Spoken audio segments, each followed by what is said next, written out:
नमस्कार. आपल्या सर्व इच्छा पूर्ण होण्यासाठी आपण कोणत्या देवाची उपासना करायची याबाबत आपण आज माहिती घेणार आहोत.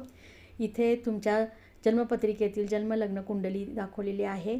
याच्यामध्ये 12 कोष्टके आहेत, म्हणजे 12 घरे आहेत. प्रथम स्थान, द्वितीय, तृतीय, चतुर्थ स्थान आणि पंचम स्थान हे पिवळ्या रंगाने दाखवलेले आहे.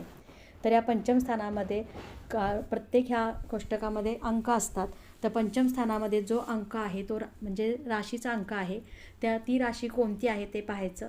पंचम स्थानामध्ये 3 अंक आहे, म्हणजे मिथुन रास आहे, म्हणजे त्या व्यक्तीनं विष्णू आणि पांडुरंग देवाची उपासना करायची आहे.